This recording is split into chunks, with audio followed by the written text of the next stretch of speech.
간절히 축복하며 기도하옵나이다. 아멘. 인사 한번 나누시기 바랍니다. 주의 이름 환영하고 축복합니다. 은혜 받으시기 바랍니다. 코로나가 빨리 지나가서 함께 교제하고 또 함께 사역하는 기쁨이 있기를 소망합니다. 시 하나 소개하면서 말씀 시작하죠. 그럴 줄 알았습니다 라는 시인데 무명 작가의 시예요. 두 단락으로 일단 시는 나눠져 있습니다. 이 첫 번째 단락이 이렇게 돼 있어요. 매일 웃고 살길래 슬픔이 없는 줄 알았습니다. 항상 씩씩하길래 아픔이 없는 줄 알았습니다. 언제나 강해 보이길래 눈물이 없는 줄 알았습니다. 늘 밝아 보이길래 고통이 없는 줄 알았습니다. 당신도 괜찮은 척, 아무렇지 않은 척 살아가고 있었군요.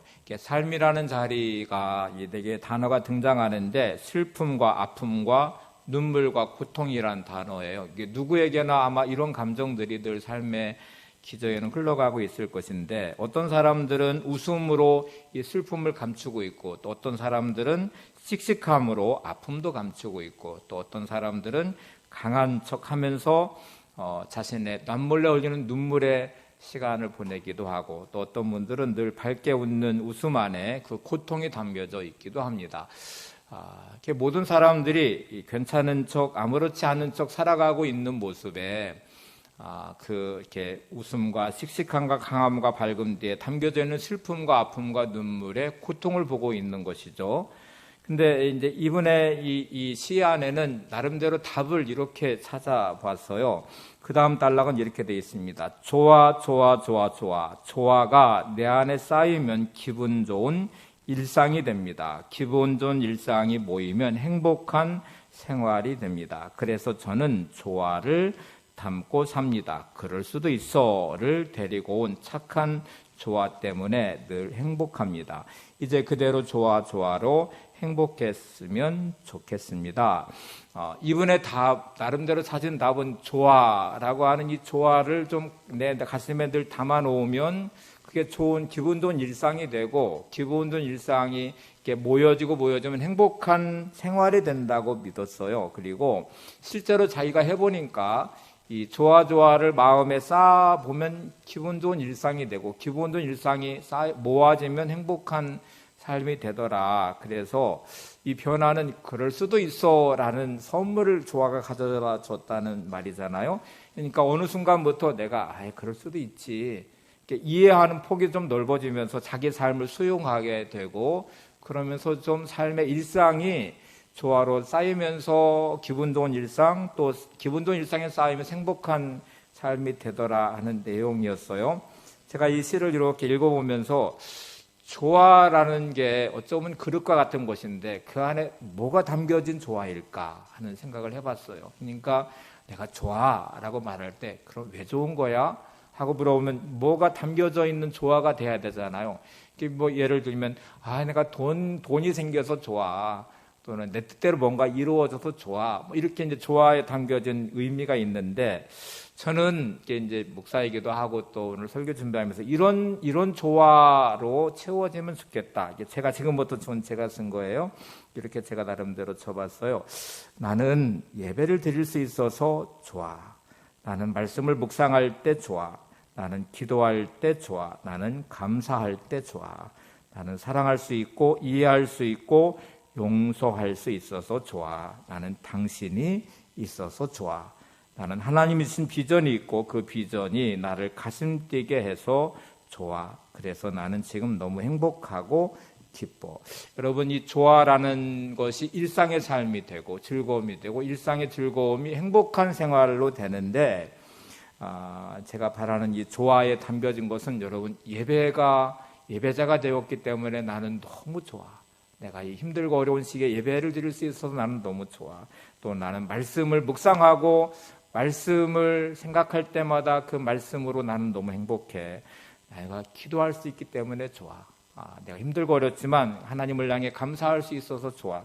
이렇게 이제 여러분이 나름대로 이 조화를 믿음으로 채워가시면 그 쌓여진 일상의 즐거움이 행복한 생활로 이어지고 그럴 수도 있지를 뛰어넘어서 하나님을 바라보면서 믿음으로 승리하는 승리자의 길을 가게 될 것입니다.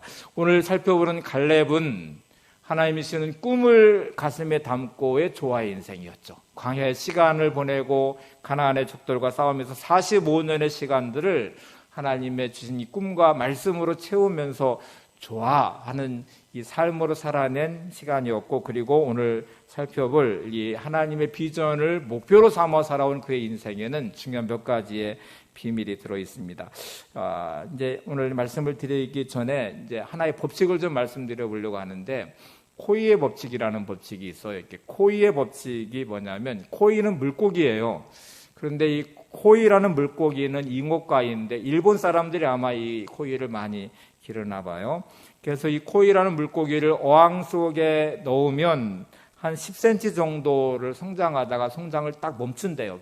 어항의 크기 안에서의 살아갈 수 있는 자기의 크기가 한 10cm 정도로 멈추는데, 이거를 연못에다가 좀 큰 연못에 두면은 30cm 정도까지 자라다가 멈춘대요. 일본 사람들의 그 연못의 크기에 아마 활동하기 정도의 크기는 30cm 정도인가 봐요. 근데 이게 코알라는 물고기를 강물에 놓아주면 1m까지 성장을 한다고 합니다. 한번 잘 생각해 보세요. 담겨진 이 그릇의 사이즈죠. 어항이라는 곳에 담겨진 코알라는 물고기는 10cm. 집안에 연못을 만들어 놓고 거기서 기르는 코알은 30cm로 자라고, 강물에 놓아준 코알은 자기가 자랄 수 있는 크기만큼 성장하는 1m의 크기까지 성장한다는 말이죠. 그러면 나의 인생의 그릇은 어디에 담겨져 있는 인생일까 하고 생각해 보시면, 어떤 분들은 자신의 이 감정에 자기 인생을 담아요. 그래서 그 인생의 크기를 잘 보면 순간에 화를 냈다가 기뻐했다가 이게 하루에도 종잡을 수 없는 인생의 모습으로 늘 비춰지게 되죠. 어떤 사람은 환경과 문제라는 그릇의 크기에 담겨져서 환경이 좋을 때는 한없이 그 사람도 좋은 사람이고 행복한 사람이고, 그러다가 환경이 힘들어지면 그는 또 여전히 삶이 고통스럽고 힘드는 그 삶의 모습으로 드러나기 시작해요. 오늘 말씀의 갈렙의 인생의 크기는 저는 하나님의 은혜의 강에 있는 인생의 크기라고 봅니다. 저도 여러분도 하나님의 강물 안에, 하나님의 은혜의 강에 1m까지 자기의 최대치까지 성장하는 코아와 같이 여러분의 인생 하나님의 꿈을 담아내는, 꿈을 이루어가는 삶이 되시기를 바랍니다. 자, 이제 이게 코아의 법칙이에요. 우리가 코아의 법칙에 따라서 하나님, 내가 믿음 안에서 하나님이 주시는 역량만큼 인생을 살고 싶습니다. 하나님이 주시는 인생의 크기만큼 크고 싶습니다. 하나님이 주시는 그 풍요로움의 자리까지 내가 나가고 싶습니다. 하나님이 주시는 복의 자리까지 내가 다 누리며 살기를 원합니다. 오늘 이 마음으로 갈렙의 인생 세 번째 시간을 살펴보도록 하겠습니다. 자, 갈렙을 볼 때에는 그가 승리의 길을 갈 수 있는 가장 중요한 첫 번째는, 제가 첫 번째 갈렙에 대한 말씀을 다루면서 꿈에 대한 이야기를 했어요. 갈렙의 마음속에는 여전히 하나님의 꿈과 비전이 담겨져 있었는데, 그냥 꿈과 비전이 아니라 이 꿈을 향한 목표 지향적인 삶을 갈렙은 살아가고 있습니다. 어떻게 알 수 있습니까? 하고 물어보면, 45년의 세월이 지난 85세가 된 갈렙은 여전히 꿈꾸고 있어요. 그리고 그의 고백 안에서 그는 지나온 45년의 시간들은 자기가 그 꿈을 향해서 살아왔고, 지금 이 땅을, 그 꿈을 이룰 수 있는 이 땅을 제게 주십시오 하고 요구를 하고 있거든요. 여호수아 14장 12절을 한번 보세요.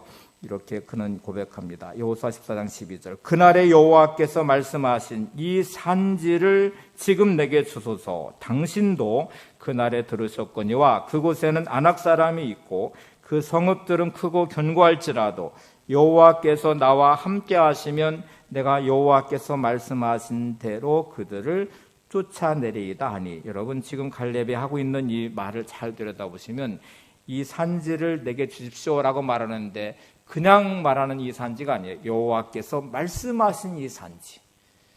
그리고 이 꿈은 지난 45년의 시간 동안 제 가슴 속에 있었던 꿈이었습니다. 하나님 말씀하신 그 꿈을 붙잡고 제가 그 꿈을 향하여 지난 45년을 살아왔습니다. 이거를 어떻게 알 수 있냐면, 지금 이렇게 말해. 당신도라는 당신은 여호수아예요. 당신도 그날에라는 그날은 45년 전에 가데스바네아에서 가나안을 정탐하고 왔을 때에 10명의 정탐꾼의 부정적 보고와 모든 이스라엘 백성들의 탄식과 눈물로 무너진 그 순간에도 무너지지 않았고, 믿음을 가졌고 말씀을 붙잡았고 그 꿈을 지켜온 지난 45년의 시간이 제게 있었습니다. 그리고 그 꿈을 오늘 제가 당신에게 요구합니다. 이 산지를 제게 주십시오 하고 말하면서 그는 목표 지향적인 삶을 살아왔음을 말합니다. 자, 이제 현실로 한번 돌아가 보죠. 우리는 젊었을 때에는 꿈을 꿀 수 있죠. 꿈이 많은 세대일 수 있습니다. 요즘에는 상황이 좀 꿈을 자꾸 이렇게 꺾어버리는 시대이기도 한데, 어쨌든 젊음이라는 것을 통해서 내가 어떤 거를 꿈꾸면서 살아갈 텐데, 나이가 들어가면서 꿈은 자꾸 꺾이게 되고, 어느 나이가 들어가는 순간에 사람은 과거지향적인 삶을 살기 시작합니다. 옛날 이야기하고 추억을 말하면서 꿈이 없는 인생의 시간들을 보내게 돼요. 85세라는 나이는 꿈꿀 수 있는 나이가 아니죠. 인생을 정리해야 될 때라고 되게 말하잖아요. 인생을 정리할 시간이에요. 죽음이 가까웠잖아요. 이제 나이도 들어가고 기력도 쇠해지고 이 나이에 무슨 뭔가를 할 수 있겠어요? 라고 말하는 과거 지향성이 있는 나이인데 갈렙은 여전히 85세의 나이도 꿈꾸고 있네요. 그리고 그 꿈을 말하고 있고 요구하고 있고 가장 강력한 적인 45년 전에 이 아낙 사람들로 견고한 성읍이 있는 그 땅을 보면서 절망했던 이스라엘 백성들을 뛰어넘어서 지금 그 꿈으로 가슴 뛰고 있으면서 그 땅을 달라고, 이 산지를 달라고 요구하고 있어요. 자, 여러분은 뭐가 여러분의 가슴을 뛰게 하고 있어요? 여러분을 가슴을 뜨겁게 만드는 게 도대체 뭔 것 같아요? 여러분은 하나님이 주신 꿈으로 가슴 뛰임이 내 안에 있습니까? 아니면 현실에 안주하면서 그냥 하루하루 마지못해 살고 지쳐서 살고 꿈 없이 그냥 견디듯 버티듯 살아가는 삶이 있는지를 한번 생각해 보시면 마음에 뭔가는 담겨져 있어요. 어떤 분들은 날마다 가슴이 뜨겁고 머리가 뜨거워요. 왜냐하면 열받으니까. 세상이 다 못마땅하고 저 사람이 못마땅하고 열받으니까 그 열받은 가슴이 뜨거워짐은 엄청난 스트레스일 거예요. 그리고 열받은 건 화병으로 갈 확률이 많고 병든 질병으로 만병의 근원이 될 확률이 많죠. 하나님이 주시는 말씀으로 뜨거워진 인생, 비전으로 뜨거워진 인생은 여러분의 인생을 치료할 것입니다. 그리고 여전히 오늘도 이 믿음으로 살아가는 힘과 능력이 될 것입니다. 그러면 내가 지금 목표 지향적인 삶을 살고 있는지, 과거 지향적인 삶을 살고 있는지, 아니면 체념한 듯 현실에 그냥 안주하는 삶을 살고 있는지를 생각해 보는 게 중요하죠. 자, 이제 갈렙에 대해 더 살펴보기 전에 폴 마이어라는 분을 좀 소개해 볼게요. 이분이 쓴 책 중에 좋은 습관 24가지라는 책이 있어요. 인생을 성공시키는 그 습관 중에 24가지의 습관이 있는데 그 중에 하나가 목표를 이루는 습관, 비전이라는 소제목이 있습니다. 이 목표를 이루는 습관과 비전을 말하면서 그는 이렇게 말을 해요. 사람들이 막연히 내게 좋은 일이 있기를 원하고 잘 되기를 원하지만 그것을 이루지 못한 것은 분명한 목표가 없기 때문이다.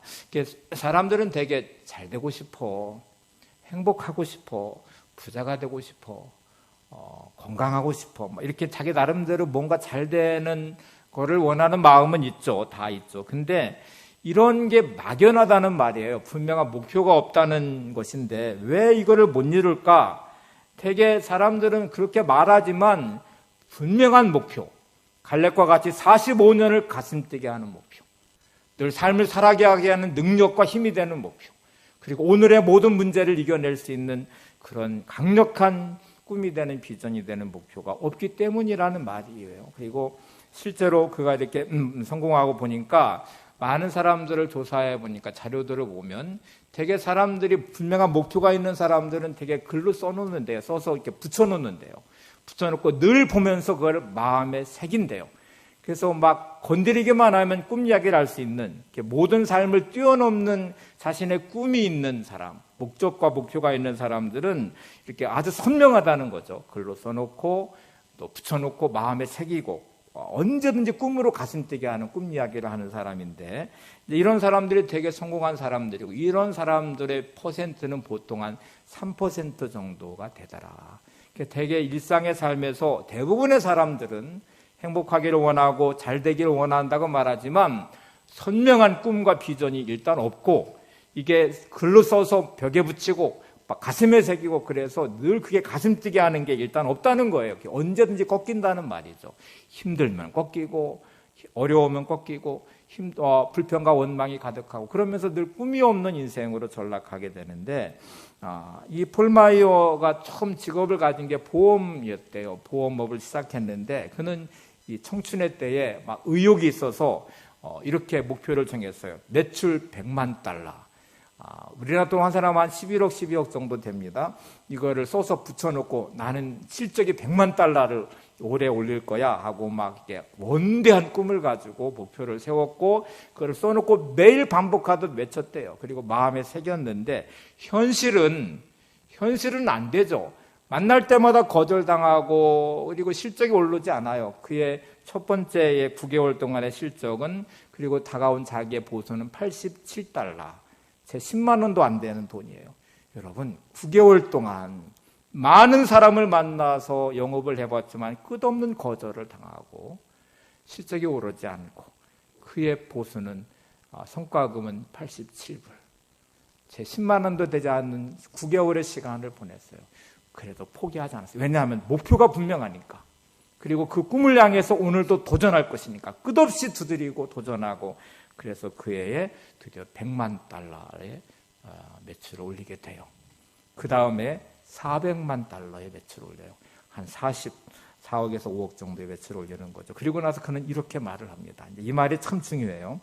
만약 발전적인 일에 동기를 부여하고 목표 지향적으로 산다면 수많은 위기들은 당신의 의욕에 불을 당겨 더 많은 기회를 만들어낼 것입니다. 그러니 위기 상황에 오히려 감사하십시오. 실패는 목표에 더 가까이 다가서게 해주는 소중한 디딤돌입니다. 그가 깨달은 중요한 이 사실은 이거였어요. 꿈이 없는 사람, 분명한 목표와 비전이 없는 사람은 힘들면 꺾인다는 거예요. 문제를 만나면 그냥 포기한다는 거예요. 그런데 이 발전적인 일에 동기를 부여하는 게 목표 지향적인 사람인데 목표 지향적인 사람은 너무나 분명한 꿈과 비전이 있고 그거를 선명하게 기록해놨고 마음에 새겼기 때문에 위기를 만날 때마다 더 의욕이 생긴다는 거예요. 어려움을 만날 때마다 더 도전하게 된다는 거예요. 그리고 기회를 만들어낸다는 거예요. 이게 다른 점이라는 거죠. 그리고 위기가 닥칠 때마다 오히려 불평하기 전에 감사하게 돼요. 그리고 실패를 목표로 다가서는 소중한 디딤돌로 삼는 삶을 살게 된다는 거예요. 이 차이가 너무 큰 거죠. 여러분, 내가 힘들고 어렵다고 좌절하는 사람인지 아니면 그게 더 큰 동기부여가 돼서 더 의욕이 불타게 되고 더 도전하게 되고 실패로 내가 꺾이는 게 아니라 실패를 오히려 소중한 디딤돌 삼아서 도약하는 삶을 살고 있는지를 보시는 게 중요하죠. 그러면 한번 이 갈렙이 꺾이지 않은 꿈, 45년의 시간이 나이가 들어가. 여러분 이스라엘 백성들 중에 가데스 바네아 사건 이후에 다 광야에서 죽어요. 1세대가 죽고 여호수아와 갈렙만 지금 가나안에 들어오거든요. 그가 바라보는 모든 사람들은 다 자기보다 나이가 어리잖아요. 어리고 여호수아와 나이가 같은 상태에서 이제 85세까지 됐어요. 사람들이 말할 때는 이제 다 인생이 정리돼야 될 때라고 말할 것이고 그때 무슨 꿈꾸고 뭐 말을 하는 갈렙을 잘 이해를 못할 거예요. 그런데 갈렙은 여전히 하나님 주신 꿈을 꾸면서 도전하고 도약하고 포기하지 않고 있는 모습을 보게 되잖아요. 자, 이게 이제 삶에서 적용해 보면 어떤 사람들은 꺾이는 사람도 있고 어떤 사람은 도전해서 일어서는 사람도 있어요. 어떤 사람은 힘들 때 너무 힘들고 나 지쳤어 못해 안 돼 이렇게 말하는 사람들 진짜 힘들어서 그럴까 하고 질문해 보시면 그 사람에게는 꿈이 없어서 그래요. 도전하고자 하는 꿈, 선명한 목표가 없어요. 그러니 늘 현실에 반응할 수밖에 없죠. 열심히 하다가도 열심히 살면 돼요라고 말하지만 아니요. 여러분 열심히 살아서 어느 순간에 꺾입니다. 왜냐하면 그에게는 도전할 목표가 없기 때문에 그래요. 그래서 힘들고 어렵다고 좌절하고 낙심하지 마시고 꿈꾸는 사람이 되셔야 돼요. 하나님이 주시는 꿈이 있어야 현실의 어려움을 이기는 힘과 능력은 거기서 나오는 것입니다. 인생이라고 하는 건 늘 문제가 있어요. 안개가 뿌옇게 끼듯이 불확실함이 있어요. 어느 인생도 장담할 수 있을 만큼 미래가 선명한 사람이 세상에 어디 있어요. 코로나19라는 상황이 예정되어 있었나요? 갑자기 찾아오니까 수많은 자리에서 무너지고 힘들어하고 고통스럽고 그렇잖아요. 근데 어떤 기업은 뚫고서 성장하는 기업이 있는가 하면 어떤 기업은 꺾이는 기업도 있고요. 어떤 가게는 문을 닫기도 하지만 어떤 기업은 그거를 뚫고 나가기도 할 거예요. 그러니까 우리의 삶은 힘들고 어려움의 문제이기보다는 그거를 뚫고 나갈 힘과 능력이 내게 있는지, 또 그런 꿈과 비전, 이걸 뚫고 나갈 힘과 비전이 내게 있는지를 점검해 보는 게 중요하죠. 사도 바울의 삶을 보면 참 신비롭게도 그 모든 고통과 고난과 어려움과 억울과 핍박을 다 견뎌내고 이겨내요. 그리고 옥중서신이라고 말하는 옥중서신들을 보면 너무나 놀랍게도 그는 그 자리에서도 기뻐하고 감사하고 여전히 꿈꾸고 있는 사람이에요. 그는 자신의 고백 안에 이 비밀을 우리한테 보여주고 있습니다. 이렇게 그는 답을 해요. 어떻게 이게 가능할까? 빌립보 3장 14절에 바울은 이런 고백을 합니다. 표대를 향하여 그리스도 예수 안에서 하나님이 위에서 부르신 부름의 상을 위하여 달려가느라. 아, 비밀이 여기 있었구나. 사도 바울은 그 많은 핍박과 어려움과 고난을 뚫고 나가는 힘은 그에게는 너무 선명한 목표가 하나 있어요. 표대가 있었어요. 그거는 하나님이 위해서 부르신 부름의 상이었어요. 하나님께 받을 의의 멸류관이었어요. 그거를 위해서라면 내가 어떤 고통과 고난을 만나도 괜찮아. 복음을 전하는 일을 위해서 그는 자기의 동족인 유대인들이 그렇게 핍박하고 그렇게 죽이려고 하고 그렇게 많은 어려움을 줘도 그들의 구원을 누구보다 소망했던 사람이 사도 바울이었어요. 감옥에 갇히고 그 많은 억울한 자리에 있을 때에도 감사할 수 있었어요. 기뻐할 수 있었어요. 왜냐하면 그의 목표는 하나님 나라에 부르신 그 부름의 상, 의의 멸류관이었기 때문에 이 땅은 경주자의 삶으로 살아가는 것이죠. 여러분, 경주는 너무 힘든 거잖아요. 사도 바울이 표현한 이 마라톤이라고 하는 걸 보시면 42.195km를 달려가는데 인간의 한계치를 뛰어넘어야 돼요. 어느 순간에 진짜 죽을 것 같은 순간이 온대요. 근데 그거를 딱 넘어서면 카타르시스가 나타난대요. 막 이 통쾌함, 쾌감이라는 게 있대요. 내가 진짜 죽을 것 같은 삶의 순간에도 마치 마라토너처럼 42.195km라는 그 목표가 있어서 거기를 향해 달려갈 때 그거를 뛰어넘으면 하나님이 주시는 하늘의 기쁨과 평강이 있을 것입니다. 하나님의 은혜가 넘치게 될 것입니다. 오늘 이 꿈이 여러분을 가슴 뛰게 할 수 있기를 바랍니다. 이 땅에서의 꿈이 끝나는 게 아니라 하나님 앞에 갔을 때 여전히 하나님 앞에 말할 수 있는 꿈, 하나님이 주신 꿈으로 가슴 뛰는 인생이 되는 것이죠. 갈렙에게는 이 첫 번째 부분이 있어요. 두 번째는 비교의식이라는 함정이에요. 인생은 대부분 여기서 많이 무너집니다.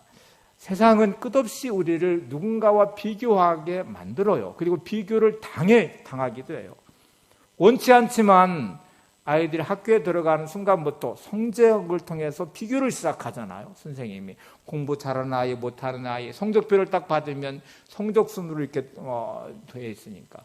저희 학교 다닐 때는 하여튼 막 이 대자보를 만들어서 아예 붙였어. 1등부터 꼴찌까지요. 벽면에다가 막 붙여놨어요. 그러니까 누가 공부 못하고 잘하는지를 다 알아요. 몇 등 하는지도 다 알아요. 이렇게 비교를 시켰어요. 그래 비교 당해요. 스스로도 비교를 하면서 나는 공부를 못해, 나는 못생겼어, 나는 가난해, 이런 것들이 삶을 정말 비참하게 만드는 경우가 얼마나 많은지 몰라요. 이 갈렙은 이 비교의 무서운 함정이 그 앞에 있었어요. 그럴 수밖에 없는 게 여호수아는 갈렙하고 나이도 같아요. 가데스 바네에서 정탐할 때 12명의 정탐꾼으로 똑같이 갔어요. 그리고 똑같이 믿음으로 반응한 유일한 두 사람이 여호수아 갈렙인데 이 비교를 할 수밖에 없고 당할 수밖에 없잖아요. 각 지파의 그니스 사람 갈렙이라고 돼 있지만 어쨌든 갈렙은 유다 지파의 대표로 참여했거든요. 그러니까 유다 지파는 장자의 지파처럼 이스라엘 안에서 세워졌기 때문에 어쩌면 갈렙은 나는 유다 지파의 대표야. 근데 여호수아는 베냐민 지파거든요. 아주 작은 지파였어요. 근데 세월이 가면 갈수록 여호수아는 점점 드러나기 시작해요. 이름이 알려지기 시작하고 모세의 후계자가 됐어요. 그리고 온 이스라엘 백성들이 여호수아를 존경하고 따르는 지도자가 됐어요. 그리고 성경은 여호수아서라고 하는 이름까지 가는 여호수아서가 기록됐어요. 근데 갈렙은 점점 잊혀져 가요. 똑같은 출발했고 똑같은 자리에 있었는데 어느 순간부터 후계자의 구도에서도 밀려났죠. 나이가 들어가면서 점점 갈렙은 사람에게 잊혀진 존재가 됐어요. 유일하게 생존한 두 사람, 나이가 제일 많아요. 여호수아는 지도자가 돼서 이스라엘 백성을 지도하고 인도하고 지휘하는데 갈렙은 나이가 많이 들어가니까 늙은 노인에 불과한 것이죠. 사람들에게 잊혀져 가고 있는데, 그런데 놀랍게도 갈렙은 이 비교 의식의 함정에 빠지지 않아요. 이게 도대체 어떻게 가능할까? 이제 이 답을 찾는 게 오늘 중요한 두 번째입니다. 영화 이야기를 한번 하고 이제 갈렙에 대한 말씀을 드릴게요. 이 아마데우스라는 영화가 1984년에 방영한 영화인데요. 모차르트의 또 다른 이름이에요. 모차르트의 인생을 다룬 영화인데, 거기에 이 살리에리라는 작곡가가 출연을 해요. 살리에르는 모차르트가 나오기 전에 당대 가장 유명한 작곡가였어요. 사람들은 열광했고, 살리에르가 작곡한 곡을 이렇게 이제 관현악단이 연주할 때다 감동을 했고 찬사가 있었어요. 그는 가장 당대 유명한 작곡가였는데, 어느 날 갑자기 젊은 나이도 어린 모차르트라는 사람이 등장하며 혜성같이 나오면서 그의 곡이 연주될 때마다 사람들은 환호하기 시작했고, 살리에르의 이 존재를 잊어 가기 시작하고 그에 대한 관심이 점점 사라졌어요. 이게 너무 살리에르는 힘들었대요. 모차르트에 비교되는 자신의 재능, 사람들한테 잊혀져가는 자기, 그리고 그는 이것 때문에 견디기가 어려워서 밤잠을 설치면서 그는 끝없는 열등감에 패배의식에 사로잡혔어요. 그리고 원망하는 마음, 하나님을 원망하는 마음도 생겨요. 하나님, 나는 밤새도록 노력하고 정말 열심히 최선을 다해서 작곡하는데 그래도 이 곡이 안 알려지는데, 모차르트는 대충대충 하는 것 같고 여자들 좋아하고 그렇게 사는데 어떻게 저 모차르트는 저렇게 유명한 훌륭한 천재 작곡가가 됩니까? 그리고 그는 이렇게 절규했어요. 왜 저에게는 천재를 알아볼 수 있는 능력만 주시고 모차르트 같은 천재 작곡 능력은 주시지 않았습니까? 하고 탄식하면서 그의 인생은 망가지기 시작해요. 그리고 그는 훌륭한 작곡가였는데 그 뒤로 곡을 만들어내지 못하고 파멸로 치닫게 돼서 결국 죽음을 맞이하게 돼요.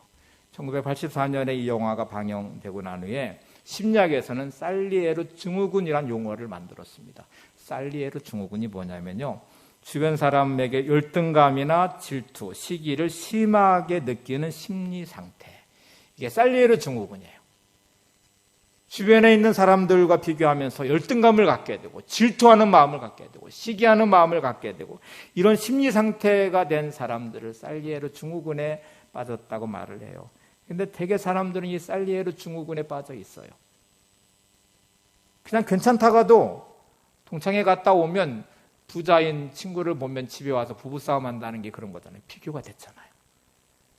학교 다닐 때는 내가 공부를 더 잘했는데 내가 저 애보다 못한 게 뭐야.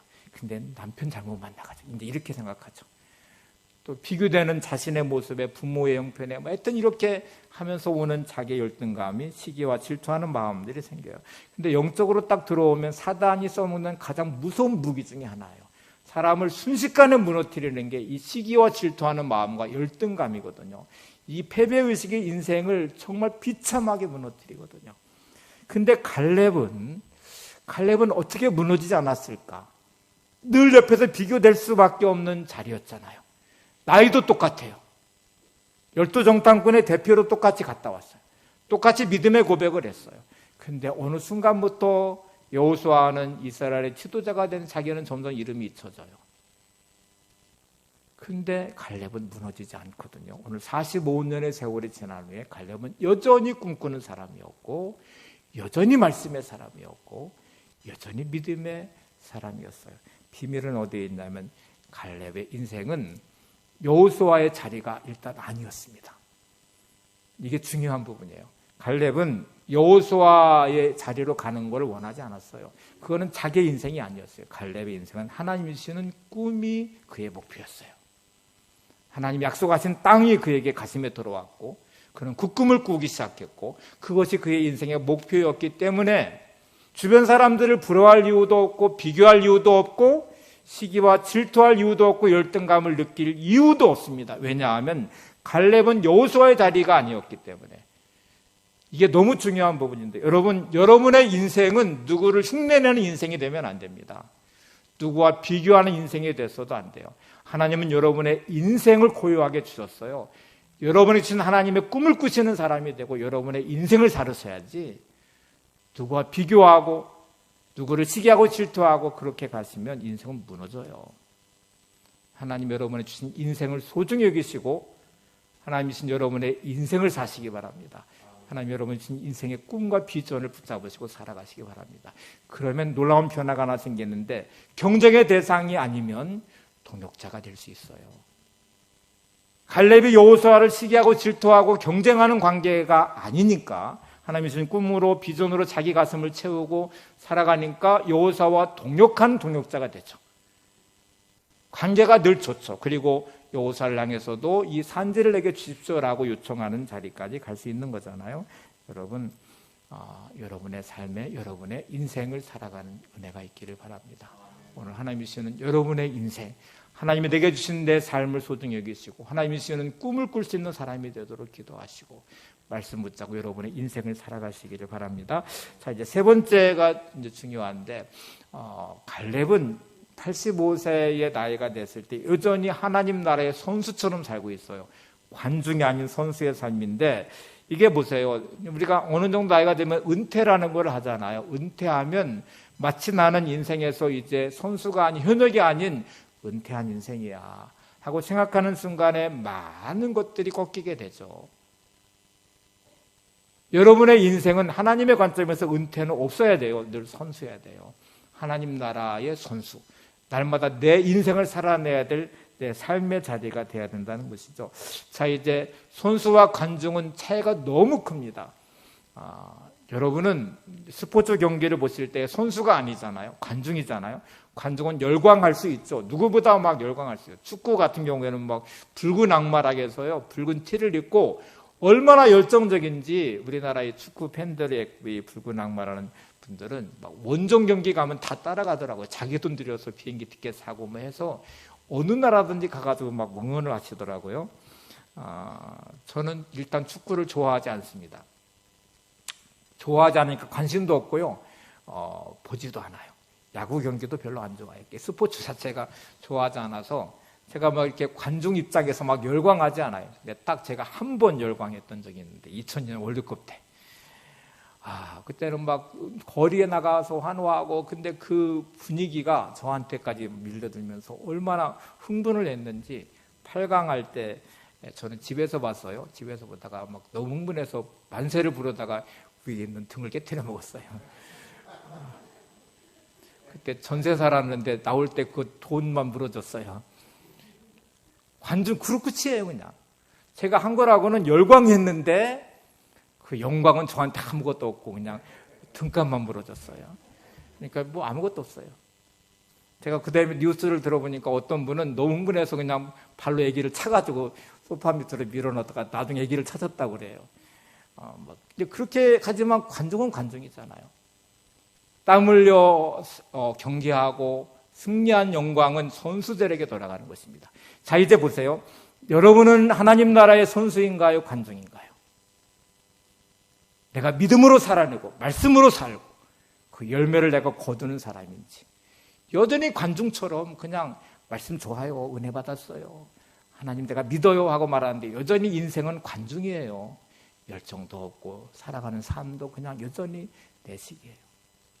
열광했지만 환호가 끝난 뒤에 허무함이에요. 찾아오는 건 아무것도 없어. 그러면 이제 갈렙을 보실까요? 갈렙은 85세의 나이, 누가 보더라도 은퇴할 나이, 꿈꿀 수 없는 나이처럼 보이는데 여전히 갈렙은 현역입니다. 선수입니다.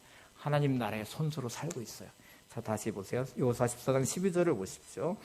그날에 여호와께서 말씀하신 이 산지를 지금 내게 주소서. 당신도 그날에 들으셨거니와 그곳에는 아낙 사람이 있고 그 성읍들은 크고 견고할지라도 여호와께서 나와 함께 하시면 내가 여호와께서 말씀하신 대로 그들을 쫓아내리이다 하니. 자, 지금 여전히 85세가 된 갈렙은 이 산지를 내게 주십시오 하고 말하면서 내가 싸울 수 있습니다 하고 말하면서 그들을 쫓아낼 것입니다. 45년 전에 이스라엘 백성이 절망했던 두려움의 대상이었던 아낙 사람들, 아낙 자손들, 견고한 성읍.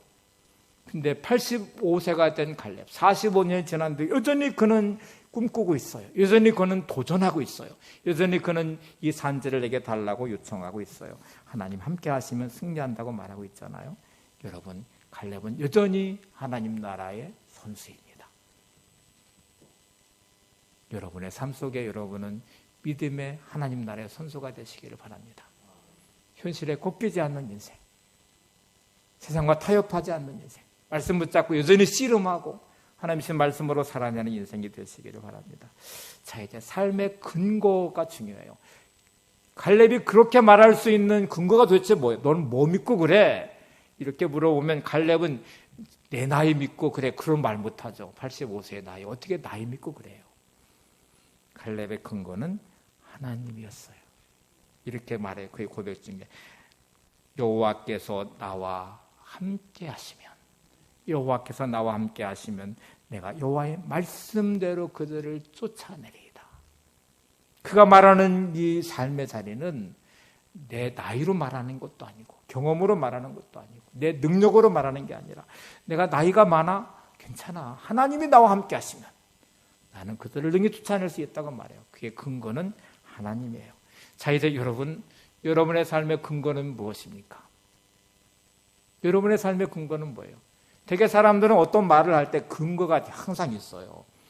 막 화를 내는 사람들의 근거를 보면 자기의 감정이죠. 화가 나 있는 부정적 감정일 수 있고 절망하는 감정일 수 있고, 이 감정의 근거가 나로 지금 말하게 했어요. 어떤 말을 하냐면 때로 분노하게 하고 때로 불평하게 하고 때로는 염려하게 하고 때로 낙심하고 절망하게 해요. 어떤 사람의 근거는 돈인 경우도 많아요. 그래서 돈이 있을 때는 힘이 있는 것 같은데 돈이 없으면 기가 죽어버려요. 그리고 돈이 없으면 인생이 실패자처럼 생각해요. 돈이 있으면 떵떵거리기 시작하고 교만해지기 시작해요. 요즘에는 대통령 선거철에 들어서면서 막 후보들이 막 나오잖아요. 이 사람들의 근거는 권력이라는 거죠. 권력이 그들의 목표가 됐고 근거가 되니까 권력을 향하여 막 모든 것들을 하기 시작하잖아요. 나의 근거는 뭘까? 이 질문을 해보셔야 되죠. 정답을 말하라고 하면 저나 여러분의 근거는 하나님이어야 됩니다. 말씀이 나의 삶의 근거여야 돼요. 내가 오늘 말하는 이 말의 근거는 하나님. 너 어떻게 그렇게 당당해? 너 어떻게 웃을 수 있어? 너가 어떻게 그렇게 낙심하지 않고 힘있게 살아가? 하나님이 계시잖아. 이렇게 말하면 하나님의 근거잖아요. 거기서부터 내 삶은 시작되는 거잖아요. 그러면 여러분, 지금 갈렙의 인생을 우리가 평가할 때 맞아, 갈렙의 인생의 근거는 하나님이셨구나.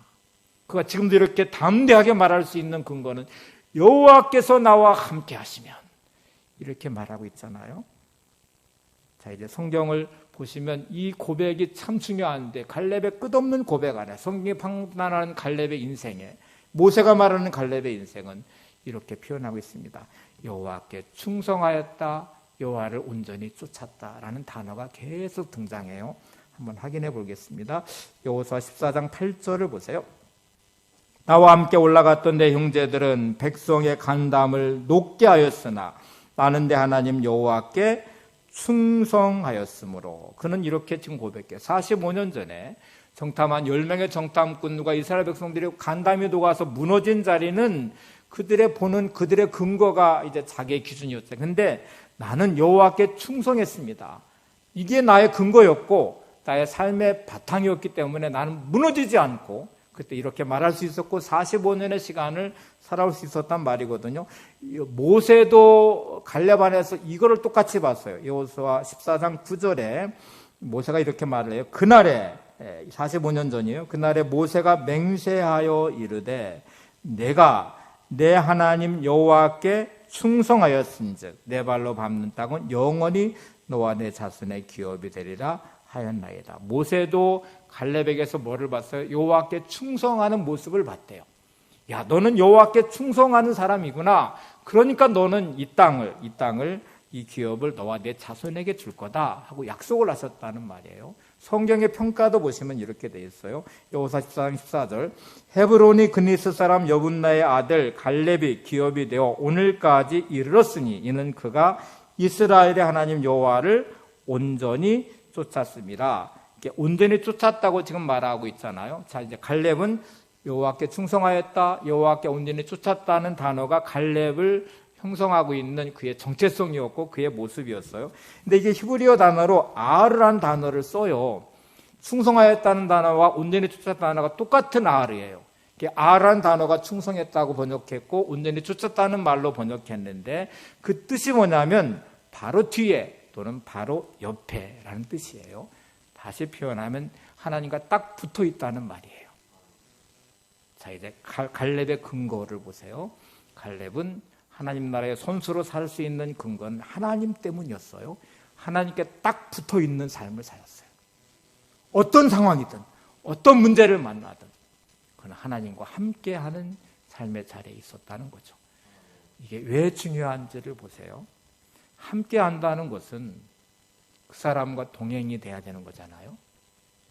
아이가 어린아이 때는 엄마 아빠가 아이와 함께하는 방향으로 맞춰줍니다.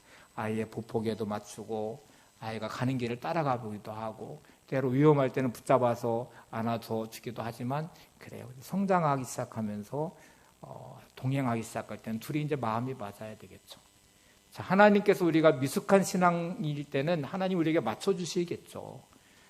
우리를 구원하시기 위해서 하나님이 예수님을 이 땅에 보내주시고 하늘 보좌 버리고 이 땅에 오신 예수님은 십자가에 죽으시기까지 하시면서 저와 여러분에게 맞춰주셨고 죄인 우리를 구원해 주셔서 하나님의 자녀 되게 해주셨잖아요. 근데 지금부터 우리는 하나님께 맞춰서 사는 삶을 살아야 됩니다. 이게 우리의 믿음이라고 말하고 선수의 삶을 사는 근거가 돼야 되는 거잖아요. 그러면 여러분 맞춘다는 말은 이제 하나님께 맞추면 하나님과 함께하는 삶을 살아야 되잖아요. 동행하셔야 되잖아요. 사람이면 그냥 이렇게 보면서 같이 맞출 수 있지만 하나님과 동행한다는 말은 말씀으로 사는 것이죠. 말씀이 내 마음에 있어서 그 말씀이 내 생각과 마음을 주장하고 그 말씀으로 내 삶의 방향을 맞추고 말씀으로 내 삶의 근거를 세우고 말씀으로 내 삶의 생각과 마음을 온전하게 하고 하나님께 맞추어서 어떤 상황과 어떤 문제 가운데 있든지 하나님과 함께 동행하는 삶을 시작하는 거죠. 그게 선수의 삶을 사는 거잖아요. 룰에 맞추듯이 경기할 때에 룰에 맞추는 것처럼 그렇게 살아가는 거잖아요. 여러분 지금 이게 되는지를 점검하시는 게 중요해요. 나는 내 삶의 근거가 하나님이야. 말씀이야. 그래서 진짜 힘들고 어려워도 내가 말씀으로 나를 세우고 말씀으로 하나님께 붙어있고 말씀으로 하나님을 의지하고 내가 오늘도 이렇게 살아가고 있어. 내가 낙심하지 않아. 내가 불평하지 않고 원망하지 않아. 이제 그렇게 할 수 있는 근거가 그래야 되잖아요. 이게 가능했던 또 다른 이유는 갈렙에게는 또 다른 중요한 생각이 하나 있었어요. 생명의 주권자가 하나님이심을 믿었어요. 85년의 세월이 지나도 45년의 세월이 지나도 85세가 되어 45년이 지나도 하나님이 이 땅을 주시지 않은 것의 이유는 하나님께 있는 거잖아요. 내가 판단하지 않아. 그래서 갈렙의 고백을 다시 잘 보셔야 돼요. 여호수아 14장 10절에 보시면 이런 고백을 합니다. 갈렙의 고백이에요. 이제 보소서 여호와께서 이 말씀을 모세에게 이르신 때로부터 이스라엘이 광야에서 방황한 이 45년을 여호와께서 말씀하신 대로 나를 생존하게 하셨나이다. 자, 이제 이 중요한 고백을 보셔야 돼요. 45년 동안 가슴에 꿈을 품고 포기하지 않았던 가장 중요한 근거는 하나님의 생명의 주권자이신데 그 하나님께서 나를 45년 동안 살게 하셨습니다. 오늘까지 생명을 지켜주셨습니다. 그 하나님이 주시는 이 땅을 제가 오늘 얻으려고 합니다 하는 말이잖아요. 이 고백이 중요하죠. 하나님이 오늘까지 살게 하셨다면 이유가 있을 거 아니에요. 이유, 하나님이 살게 하신 이유. 오늘 내가 살아야 될 이유가 있을 거 아니에요. 생명이 내 생명이 아니라 하나님이 주신 생명을 믿으면 그 꿈이 오늘도 나를 뛰게 하고 그 꿈을 내가 오늘도 살게 하는 힘이 거기서 나와야 되잖아요. 갈렙은 85세 나이에도 꺾이지 않은 이유가 있다면 그것은 하나님이 주신 꿈이었고 그 꿈을 주신 하나님이 오늘까지 나를 살게 하셨기 때문에 여전히 그 꿈은 유효하다고 믿는 거예요. 여러분 내 생명 이렇게 생각하고 근거를 나한테 두시면 꿈은 언제든지 꺾입니다. 힘들 때 꺾이고 내 능력이 드러날 때 꺾이고 이런저런 것으로 꺾이고 그렇죠. 인생의 주도권이 주권이 하나님께 있음을 믿으시기 바랍니다. 하나님이 오늘도 내게 생명 주셨다면 오늘 내가 살아야 할 이유가 있다는 말이에요. 하나님 앞에서 꾸어야 될 꿈이 있다는 말이에요. 우리가 죽음을 맞이할 때까지 우리는 은퇴하는 사람이 아니라 믿음의 현역의 선수가 되셔야 돼요. 그래서 여전히 그 꿈을 향해서 오늘도 살아가셔야 돼요. 사도 바울은 하나님의 크신 부름의 그 상을 향하여 의의 면류관을 바라보며 여전히 현역으로 꿈꾸며 살아갔던 삶이기 때문에 감옥 안에 갇혀 있어도 수많은 매를 맞아도 억울한 자리에 있어도 여전히 그는 기뻐할 수 있었고 감사할 수 있었고 그 꿈을 향하여 오늘도 믿음으로 살아간 마지막 관제로 드릴 그곳을 향해서 마지막 관제가 이제 포도주를 부어서 드리는 제사거든요. 내 마지막 남은 생명의 땀방울 하나까지도 주를 위해 드리고 싶습니다 하는 고백을 하는 것이거든요. 여러분 이 사실을 믿지 마시기 바랍니다. 갈래까지 꿈의 사람, 목표지향적인 사람이 되시기를 바랍니다. 또 여러분 믿음으로 비교의식에 사로잡히지 않고 여러분의 인생을 사시기 바랍니다. 그리고 구경꾼이 아니라 믿음의 선수가 되시기를 바랍니다. 하나만 더 말씀드리고 마칠게요. 제가 이렇게 설교를 정리하면서 한마디 말로 좀 요약하면 어떻게 될까? 어떤 사람들은 이렇게 그네 타기 아시죠? 그네 같은 신앙생활 하시는 분이 있어요. 또 어떤 사람들은 파도 타기, 서핑을 하시듯 하는 신앙생활, 이 차이는 큰 거예요. 그네 타기를 한번 생각해 보세요. 내가 열심히 앞으로 막 나가려고 힘을 썼어요. 그래서 앞으로 막 나간 것 같아요. 근데 어느 순간에 뒤로 쭉 가서 제자리로 왔다가 뒤로 후퇴도 하네요. 그네 타기 인생은 아무리 노력해도 되는 것 같고 앞으로 나가는 것 같은데 어려움을 만나면 도로 제자리, 도로 후퇴, 문제를 만나면 제자리. 그런 경우를 참 많이 봐요. 진짜 믿음이 좋은 것 같고 기도 많이 하는 것 같고 어느 때는 은혜가 충만한 것 같은데 그래서 막 앞으로 가는 것 같아요. 도전하고 전진하는 것 같아요. 근데 어려움을 딱 만나면 도루묵이 돼요. 제자리로 와요. 믿음이 또 퇴보하기도 해요. 그네 타기 신앙생활 하지 마야 되죠. 이게 얼마나 불행한 거예요.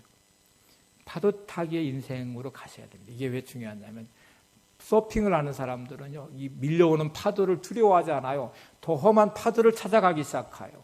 그리고 그 파도 타기를 배우는 동안에 수없이 물에 빠지고 수없이 짠 바닷물을 마시고 수없이 실패하는데 그거를 이겨내고 이 파도 타기 서핑이 되기 시작하면 그 파도를 이용하기 시작합니다. 그리고 그 파도를 타기 시작해요. 그리고 원하는 대로 가기 시작해요. 여러분의 인생은 파도 타기의 신앙생활을 하셔야 돼요. 아무리 힘들고 어려워도 그거를 타고 소원의 항구에 이르시는 하나님이 주는 꿈을 이루어가는 거룩한 하나님의 사람들이 되시기를 바랍니다. 이게 우리가 살아가야 될 갈렙을 통해 오늘 3주 동안 봤던 말씀이에요. 하나님, 저는 이제 그네 타기의 인생으로 떨쳐버리고 파도 타기의 인생이 되기를 원합니다. 내가 굴하지 않고 퇴보하지 않고 낙심하지 않고 믿음으로 일어서게 하셔서 하나님이 주는 이 험난한 세상의 모든 문제들을 다 이겨내게 하시고 하나님이 주는 그 꿈의 자리, 소원의 자리, 이 산지를 내게 주십시오.